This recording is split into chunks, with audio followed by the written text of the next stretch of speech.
من الشیطان الرجیم بسم اللہ الرحمن الرحیم الحمد للہ رب العالمین الحمد للہ الملک الحق المبین والعاقبۃ للمتقین والجنۃ للموحدین والنار للملحدین والصلاة والسلام والتحیۃ والاکرام علی سید الانبیاء والمرسلین ابی القاسم محمد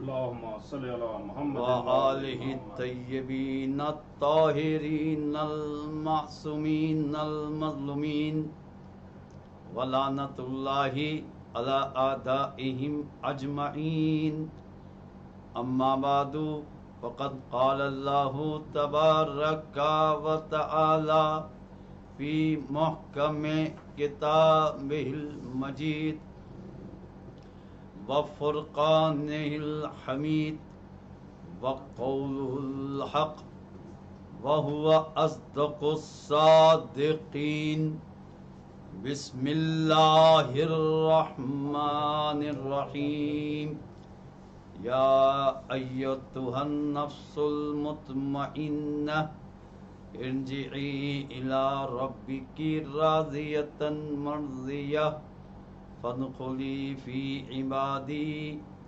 وادخلی جنتی. صلوات پڑھ دیجیے ملک محمد وآلہ. اللہم صلی علی محمد وآل محمد. عزیزان محترم، عزاداران شہدائے کربلا، 11 محرم کی تاریخ کی مناسبت سے مجلس عزا سورہ فجر کی آخری آیات کو سرنامہ کلام قرار دیا گیا ہے. مشہور اور معروف یہ آیت جس میں پروردگار عالم ارشاد فرما رہا ہے، یا ایتھا النفس المطمئنہ، اے نفس مطمئنہ، ارجعی الی ربک راضیۃ مرضیہ، اپنے رب کی طرف پلٹ آ، راضیۃ مرضیہ، اس حالت میں تو اپنے رب سے راضی اور تیرا رب تجھ سے راضی ہے. فادخلی فی عبادی، اور تو داخل ہو جا میرے نیک بندوں میں اور جنت میں داخل ہو جا.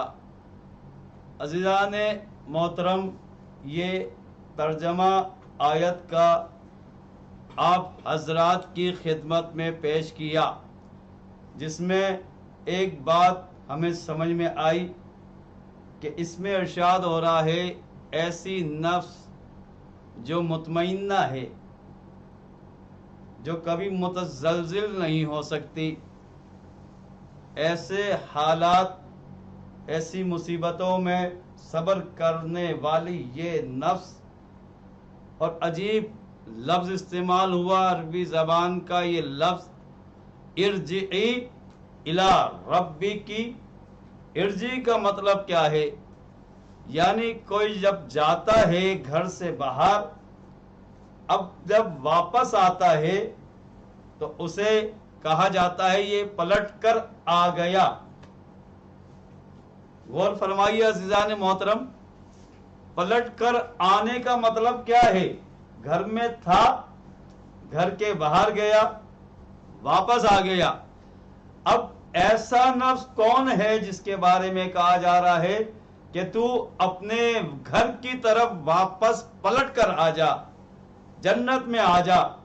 بس عزیزان محترم، معلوم یہ ہوا کہ یہ وہ ہستیاں ہیں جو وہاں سے آئی تھی اور وہیں سے ان کا تعلق ہے، اب جائیں گی تو ان کے لیے لفظ استعمال ہوگا ارجعی الی ربک راضیۃ، جنت کے یہ سردار بھی ہیں، بے شک جنت کے یہ وارث بھی ہیں، بے شک لہٰذا جب بھی پلٹ کر جائیں گے تو جنت ان کا مشتاق ہوگی۔ صلوات پڑھ دیجئے مل کر محمد و آل محمد پر۔ اللہم صلی علی محمد و آل محمد۔ اب دیکھیے عزیزان محترم، ایک اہم بات، عربی میں ایک استعمال ہوتا ہے لفظ فاعل کا، شاکر کا مطلب ہے شکر کرنے والا، پھر استعمال ہوتا ہے ایک لفظ مفعول کے لیے، مشکور جس کا شکر کیا جائے، آکل کھانے والا، معقول جس کو کھایا جائے، شارب پینے والا جس چیز کو پیا جائے، مشروب، یعنی فاعل الگ ہوتا ہے، مفعول الگ ہوتا ہے، دو مختلف لفظ ہوتے ہیں، ایک فاعل ایک مفعول۔ اب یہ لفظ ایسا استعمال ہوا اس آیت میں، راضیتاً فاعل کا لفظ ہے، مرضیتاً مفعول کا لفظ ہے۔ اب ہونا یہ چاہیے کہ فاعل الگ ہوتا ہے، مفعول الگ ہوتا ہے، شارب پینے والا، مشروب جس کو پیا جائے، دونوں الگ الگ، پینے والا الگ ہے اور جس چیز کو پیا جا رہا ہے وہ الگ ہے۔ لیکن یہ نفس مطمئنہ ایسی عظیم ہستی ہے جس کے بارے میں پروردگار عالم ارشاد فرما رہا ہے، تو ایسا نفس مطمئنہ ہے کہ رب تجھ سے راضی ہے، تو رب سے راضی ہے، یعنی مفعولیت کے معنی بھی ہیں، فاعلیت کے معنی بھی ہیں، شخصیت ایک ہے اور معنی دو ہیں، راضی بھی وہی نفس مطمئنہ ہے اور مرضیہ بھی وہی نفس مطمئنہ ہے۔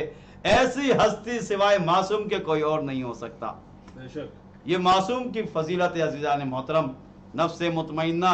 بڑے بڑے اولیاء ڈر جاتے ہیں، خوف زدہ ہو جاتے ہیں، لیکن صبر، ایسا صبر، امام حسین علیہ السلام، صلوات پڑھی مل کر محمد و آل محمد، اللہم صلی علی محمد و آل ایسی محمد۔ صبر کی مثال ملتی نہیں ہے عزیزان محترم، کہ جہاں جتنی پریشانی، جتنے مصائب آئے، لیکن امام نے پیغام دے دیا کہ مصیبتیں کتنی ہی آ جائیں لیکن کوئی بھی زہرہ کے لال کے عزم صبر کو متزلزل نہیں کر سکتا۔ یہاں تک کتابوں میں آیا ہے جتنے آپ پہ مصائب پڑ رہے تھے اتنا ہی آپ کے چہرے کا نور اور زیادہ منور ہو رہا تھا، آپ کا چہرہ ایسا لگ رہا تھا کہ جس پر کوئی مصیبت نہیں آئی ہو، یعنی جس نے علی اکبر کا لاشا اٹھایا ہو، عباس کے بازو کٹے ہوں جس کے سامنے، اور علی اصغر جیسے معصوم کو تیر ستم سے نشانہ بنایا ہو، قاسم کے لاشیں پامال ہو جائیں، لیکن امام حسین کا وہی عزم تھا، چہرے سے کبھی پریشانی کے آثار نمایاں نہیں ہو رہے تھے۔ تو یہ اس بات کی دلیل ہے کہ یہ ہر حالت میں نفس مطمئنہ ہے، کتنا ہی ان کے اوپر ظلم کر دیا جائے لیکن کبھی بھی صبر کا دامن یہ چھوڑنے والی ہستیاں نہیں ہیں، اس لیے کہ یہ نفس مطمئنہ ہیں۔ صلوات پڑھ دیجئے مل کر محمد و آل محمد۔ اللہم صلی علی محمد و محمد آل محمد۔ عزیزان محترم، آپ مسلسل، ہمارا موضوع تھا ہادی اور ہدایت، تو ہدایت کے سلسلے میں بہت بار بیان کیا کہ ہدایت امام حسین کے راستے سے ملے گی، امام حسین سے ہی ہدایت ملے گی۔ دین حقیقی، دین سچا، دین سچا پیغام امام حسین سے ہی ملے گا۔ اور یہی میں بات ایک عرض کر رہا تھا کہ ہم شیعہ حیدر کرار، محبان اہل بیت، شیعہ نے حیدر کرار، حسینی، امام حسین کا ذکر کرنے والے، اب میں آپ کے سامنے عقیدہ بیان کر دوں۔ ہمارا عقیدہ قرآن میں تحریف نہیں ہے، نبی معصوم ہے، اللہ جسم اور جسمانیت سے منزہ ہے، ہم اس خدا پر ایمان رکھتے ہیں جو کبھی کسی کا محتاج نہیں ہے، جو جسم اور جسمانیت سے منزہ ہے۔ ہمارا عقیدہ ہے عزیزان محترم وہ عادل بھی ہے، اور تمام انبیاء ہر قسم کی خطاؤں سے محفوظ ہیں، تمام معصومین امام ہمارے ہر قسم کے خطا سے محفوظ ہیں، 12 امام اللہ کی طرف سے ہادی بن کر آئے ہیں، یہاں پر آ کر انہیں کسی نے نہیں بنایا۔ قرآن ایسی کتاب ہے، سچی کتاب، اس کی حفاظت پروردگار عالم نے خود لی ہے۔ دین اسلام سچا دین ہے، وہی نبی جو دین لے کر آئے ہیں وہی ہمارے سامنے کتاب موجود ہے، اسی طرح قیامت پہ ہمارا پورا ایمان ہے۔ اب عزیزان محترم، یہ وہ باتیں ہیں کہ شیعہ کے عقیدے میں بھی ہیں، اصول دین میں بھی ہیں۔ اصول دین ہمارے ہاں 5 ہیں، توحید سے جس کا آغاز ہوتا ہے۔ اگر توحید بھی سمجھنا ہے تو در اہل بیت سے سمجھ میں آئے گی عزیزان محترم۔ نبوت کو سمجھنا چاہتے ہو تو نبی وہ نہیں ہوتا جو 40 سال کے بعد نبی ہوتا ہے، بلکہ نبی اس دنیا میں آتا ہے تو نبی ہو کر آتا ہے، اس دنیا سے نبی بن کر آتا ہے، اس دنیا سے ہادی بن کر آتا ہے، امام بن کر آتا ہے۔ عزیزان محترم، ہر قسم کی خطاؤں سے محفوظ ہے۔ وہ اور ہوتے ہوں گے کہ جن کی وجہ سے ایسی کتابیں لکھی ہیں جنہوں نے کہ جس کو پڑھ کر جو ہے لوگ نبی کی شان میں گستاخی کرتے ہیں، توہین رسالت کے مرتکب اسی وجہ سے ہوتے ہیں۔ جب ایسی کتابیں پڑھ لیتے ہیں تو یقیناً جس طرح توہین رسالت کرنے والا مجرم ہے، اسی طرح تحریر لکھنے والا بھی مجرم ہے، وہ کتابیں لکھنے والا بھی مجرم ہے کہ جس کی وجہ سے لوگ اس کو پڑھ کر اللہ کے رسول کی توہین کرتے ہوں، ازواج رسول کی توہین کرتے ہوں۔ توحید کے بارے میں جو ہے مسئلہ ایسا لکھ دیا جاتا ہے کہ معاذ اللہ کے بارے میں کہا جاتا ہے کہ اللہ جہنم کے اندر اپنی ٹانگ ڈال دے گا، اللہ کے بارے میں معاذ اللہ ایسی بات ہے، جبکہ اللہ تعالیٰ جسم اور جسمانیت سے منزہ ہے۔ عزیزان محترم، اسے نہ اس دنیا میں دیکھا جائے گا نہ آخرت میں دیکھا جائے گا۔ صلوات پڑھیے مل کر محمد والی محمد محمد والی۔ لہٰذا ہم اصحاب کو بھی مانتے ہیں، ازواج رسول کو بھی مانتے ہیں، اور ہماری پہچان تو اہل بیت علیہ السلام کی محبت ہے۔ محبت کی وجہ سے دیکھیے عزیزان محترم، آج ہم نہیں پہچانوایا ہے کہ واقعہ کربلا میں کیا ہوا، غدیر میں کیا ہوا، آیت تطہیر کی شان کیا ہے، واقعہ مباہلہ کیا ہے، حدیث قصہ کیا ہے، واقعہ فتح کیا ہے، یہ ہم ہی بیان کرتے ہیں۔ جنگ خیبر کا فاتح کون ہے، جنگ خندق کا فاتح کون ہے، بدر میں کس نے جو ہے شجاعت کے ساتھ مقابلہ کیا، احد میں کون جم کے لڑنے والا تھا، کون لوگ تھے جو بھاگ گئے تھے۔ عزیزان محترم، کن لوگوں سے جنگیں لڑی گئیں، کون رسول کے ساتھ تھے، کون لوگ رسول کے مخالف تھے، یہ سب تاریخ کے اندر موجود ہے۔ ہم ہی نے یہ بیان کیا عزیزان محترم کہ کس امام کی ولادت کی تاریخ کون سی ہے، 14 معصومین کی ولادت بھی مناتے ہیں، شہادت کی تاریخ بھی بیان کرتے ہیں۔ ہم یہ بھی بتاتے ہیں کہ دشمن کون تھا، حکومت کس کی تھی، قاتل کون ہے، مقتول کون ہے، ظالم کون ہے، مظلوم کون ہے۔ ہم نے ہی یہ ممبروں سے بیان کیا ہے، پوری تاریخ اسلام کو بیان کیا ہے، قرآن کی تفسیریں بیان کی ہیں، حدیث بیان کی ہے، نبی کی سیرت بیان کی ہے، اہل بیت علیہ السلام کی سیرت بیان کی ہے، معجزات بیان کیے ہیں، کردار بیان کیا ہے، ایمان کی باتیں کی ہیں، عمل کی باتیں کی ہیں۔ یہی ہماری مجلس کا فلسفہ ہے۔ عزاداری کے اندر امام کا ذکر ہوتا ہے، امام حسین کے واقعوں کو بیان کیا جاتا ہے تاکہ لوگوں کو پتہ چل جائے کہ حسین کون ہے۔ حسین ایسی مظلوم ہستی کہ جو نواسہ رسول بھی ہے، جس کے بارے میں رسول نے کہہ دیا تھا حسین منی و انا من حسین، حسین مجھ سے ہے میں حسین سے ہوں۔ ہم ذکر نواسہ رسول کرتے ہیں، اگر کسی کو تکلیف ہوتی ہے تو سمجھ جائیے وہ رسول کا بھی دشمن ہے، اللہ کا بھی دشمن ہے، قرآن کا بھی دشمن ہے، دین اسلام کا بھی دشمن ہے۔ عزیزان محترم، یہ مجالس عزا کا پیغام ہے، ہدایت کا پیغام۔ ہادیوں کا ذکر ادھر ہوتا ہے، ہدایت کی باتیں ہوتی ہیں، حق اور باطل کا ذکر ہوتا ہے، کون حق پر تھا کون باطل تھا۔ یہ تمام مصائب اور فضائل اہل بیت بیان کیے جاتے ہیں، شریعت کو بیان کیا جاتا ہے، احکام بیان کیے جاتے ہیں، حلال اور حرام کا ذکر کیا جاتا ہے۔ لوگ اس فرش عزا پر آ کر ہدایت حاصل کر کے جاتے ہیں۔ ہر سال ہمارے جتنے بھی عزادار ہیں ان کے ایمان میں اضافہ ہوتا ہے، عمل میں اضافہ ہوتا ہے، علم میں اضافہ ہوتا ہے، ان کا کردار بدل جاتا ہے۔ صرف لباس بدلنے کا نام عزاداری نہیں ہے، لباس بھی بدلنا ہے، کردار بھی بدلنا ہے، علم بھی حاصل کرنا ہے، جہالت کا پیغام نہیں ہے۔ اس لیے کہ ہم اس امام کا ذکر کرتے ہیں جو مدینۃ العلم کا وارث ہے، باب العلم کا فرزند ہے، تو اس امام کا جب ذکر ہوتا ہے تو علم کی باتیں ہوں گی۔ عزیزان محترم، اب یہ جو لوگ بات کرتے ہیں معاذ اللہ کے شیعہ،